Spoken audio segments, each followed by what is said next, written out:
10 ប្រទេសដែលមានអត្រាមនុស្សទាបជាងគេបំផុតនៅលើលោកក្នុងនោះអាស៊ីអាគ្នេយ៍ក៏មាន 4 ប្រទេសផងដែរដូច្នេះចង់ដឹងថាប្រទេសទាំង 10 នោះមានអ្វីខ្លះសូមទស្សនាដូចតទៅ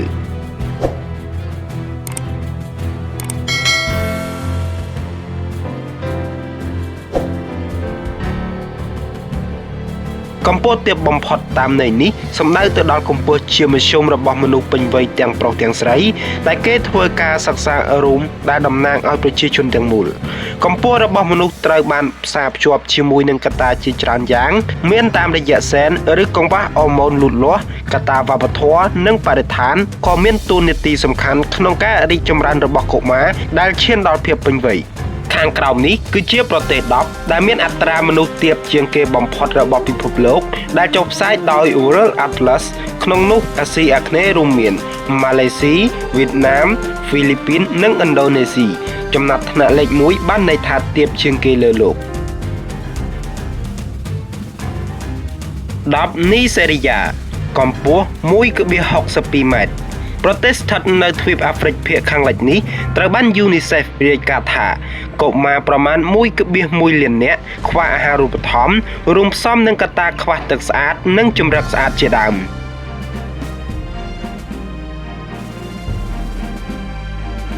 9អ៊ីរ៉ាក់កម្ពស់ 1.61 ម៉ែត្រអត្រាសង្គ្រាមស៊ីវិលបទដ្ឋានវប្បធម៌និងបរិស្ថានដែលជាឥទ្ធិពលដល់ចំណងគ្រួសារសប្តាហ៍ថ្ងៃនេះកុមារអ៊ីរ៉ាក់មានទម្ងន់ស្រាលជាងបទដ្ឋានប្រមាណ 5 គីឡូក្រាមមនុស្ស 6.5 លាននាក់កំពុងជួបប្រទះបញ្ហាខ្វះអាហារូបត្ថម្ភ8ម៉ាឡេស៊ីកម្ពស់ 1.59 ម៉ែត្ររបាយការណ៍ខាងលើបង្ហាញថាកុមារ 12.5% មានទម្ងន់មិនគ្រប់គ្រាន់ភាគច្រើននៃអ្នករងគ្រោះបំផុតគឺជាគ្រួសារដែលរស់នៅក្រោមបន្ទាត់ភាពក្រីក្រ7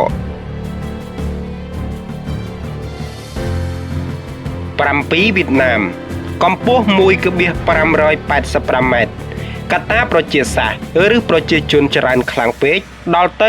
95លាននាក់និងប្រជាជនដែលរស់នៅដាច់ពីគេក្នុងតំបន់ភ្នំគឺជាកត្តាពិបាកបំផុតសម្រាប់វៀតណាមក្នុងការផ្ដល់អាហារូបត្ថម្ភឲ្យបានទូលំទូលាយដល់កុមារ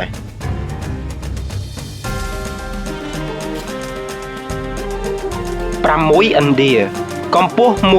1.58 ម៉ែត្រឥណ្ឌាក្នុងរឿងកុនសុទ្ធតែខ្ពស់ប៉ុន្តែប្រទេសនេះក៏ស្ថិតក្នុងចំណោមប្រទេសដែលមានប្រជាជនទាបបំផុតរបស់ពិភពលោកនៅពេលគិតកម្ពស់ជាមធ្យមការសិក្សាថ្នាក់ជាតិអំពីសុខភាពគ្រួសារធ្វើដោយឥណ្ឌាបង្ហាញថាកុមារ 47.9% មានជំងឺក្រិន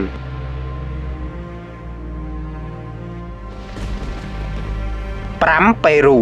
កម្ពស់ 1.57 ម៉ែត្រ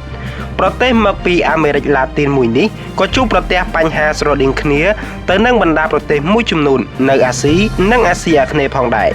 ប៉េរូដែលសន្តានដីរបស់ប្រទេសភាគច្រើនជាសហគមន៍ព្រៃភ្នំខ្ពង់រាបបញ្ហាជំងឺកត្តាវប្បធម៌កង្វះការអប់រំភាពអត់ការងារធ្វើជាឥទ្ធិពលយ៉ាងខ្លាំងដល់ការអភិវឌ្ឍប្រទេសមួយនេះ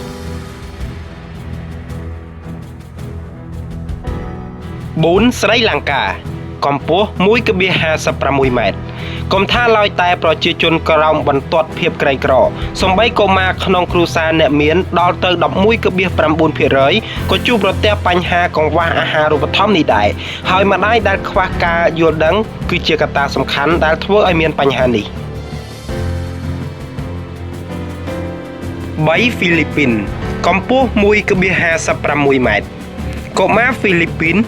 1.8 លាននាក់ខ្វះអាហារូបត្ថម្ភហើយកត្តានេះបណ្ដាលឲ្យការលូតលាស់ខុសប្រក្រតីនិងឈានទៅដល់ការបោះបង់ការសិក្សាជាដើម2